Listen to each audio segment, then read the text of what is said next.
Have you taken any online courses before? Did you manage to complete the courses? These are the important questions that are asked by the massive open online courses providers as they explore ways to discourage users from dropping out the courses.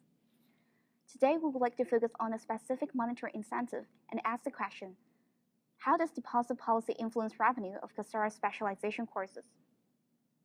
Coursera is a MOOC platform, also known as a massive open online courses provider. It now owns more than 4 million registered users, which is much more than its major competitors including edX and Udacity. The company has three revenue sources including signature track, specialization courses, and online degree.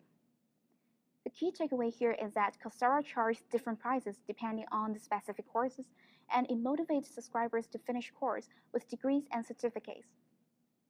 For specialization courses, subscribers pay monthly and can leave the courses anytime they want. To encourage completion of courses and hence generate more revenue, Coursera also automatically renews the subscription for users. As we can tell from Coursera's recent movement in the business model innovation, the company aims at improving its revenue to maintain sustainable growth. To evaluate its revenue performance, payment amount, subscription rate and length, as well as churn rate are the key performance indicators. In our project, we focus on the problem that most specialization courses subscribers do not finish the course, which leads to high dropout rates and hence decrease in revenue and profitability in the long run. So the question is, how to motivate users to finish their specialization courses to decrease churn rate. Besides non-monetary incentives such as certifications, we also want to know how much will introduction of deposit policies affect the subscription and churn rate and hence revenue. In case it works, then what kind of deposit policies generates the best results? We did secondary research to see how online course platforms are doing now to encourage users to finish the course. According to the research, as you can see from the table, different platforms have various suggestions, including monetary and non-monetary incentives, such as certificate, deposit, course credit, job opportunities, and other rewards, etc., to decrease churn rate. However, the completion rate is still quite low, which is only about 15%, meaning that current incentives are not effective enough.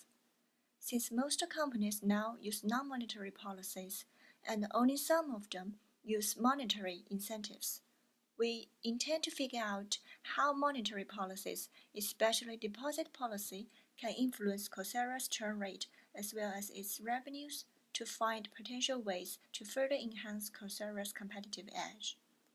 Usually, companies set the deposit amount to be half of the course fee and is charged when the users buy the course. The deposit is refundable when the course is completed. So, to test the value of deposit policy, the next step is to conduct an experiment. To examine the effect of the experiment, the firm needs before and after experiment data.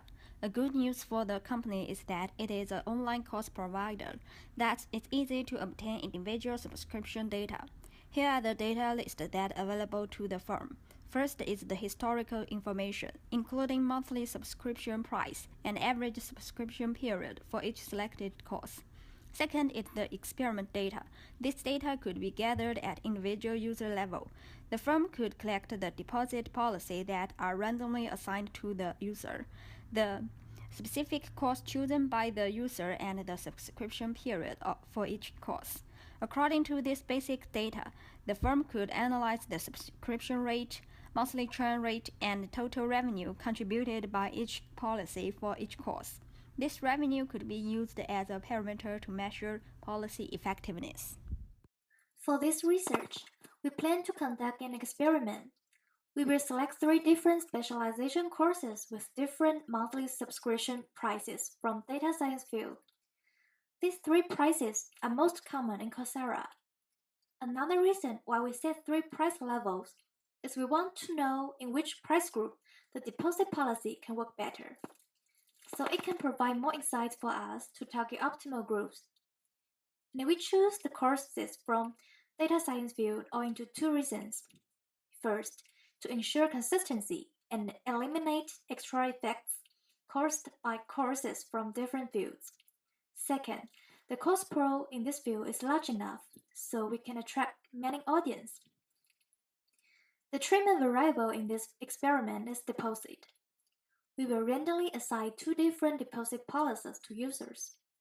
The control group is not charged for deposit, and the treatment group has users who will be required to pay extra $20 when they enroll the course at first. And when they accomplish the course, they can get $25 back. However, if they drop off during the period, they will get nothing back. We choose $20 because we want to start with a smaller value so that we can reduce the risk of decreasing enrollment rate. Also, $5 reward can help to increase the motivation.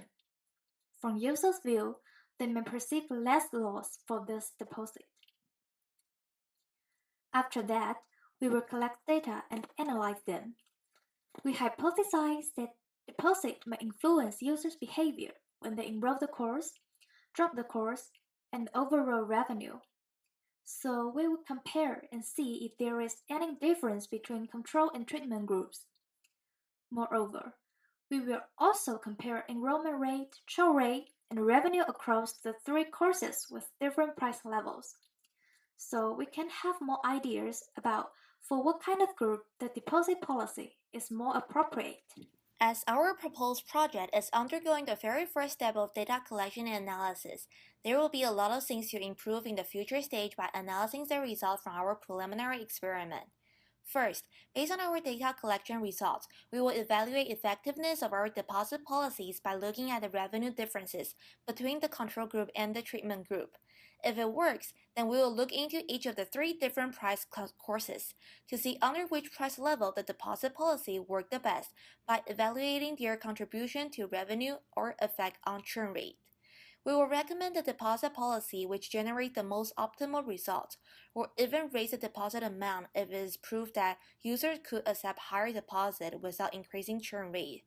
However, if our proposed deposit policies fail to differentiate in the first stage comparing to results of control groups, we then need to think about potential reasons such as whether it is because our deposit is too high or too low. Then, based on those questions, we will use survey and randomly assign different deposit amount other than $20 to respondents from specialization courses to understand their willingness to pay for a different deposit toward the set of three specialization courses. We want to minimize the influence of providing different deposit amounts simultaneously since people tend to choose the lowest deposit. After analyzing effectiveness of our deposit policies, we are going to suggest other incentive alternatives to help reduce churn rate of Coursera specialization courses.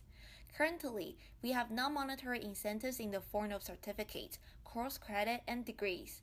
Besides all this, we would like to propose other alternatives such as accumulative points to be used later as discounts or even exchange for free courses. In addition, we will also recommend the company to sponsor academic events and offer free admission tickets as a reward to our loyal users who have continuously completed 5 or more courses without dropping out in the middle or failing exams.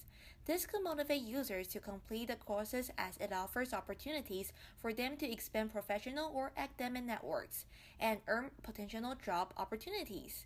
More importantly, it allows the company to differentiate from other competitors by enabling users to fully utilize resources provided and maximize gain from the platform.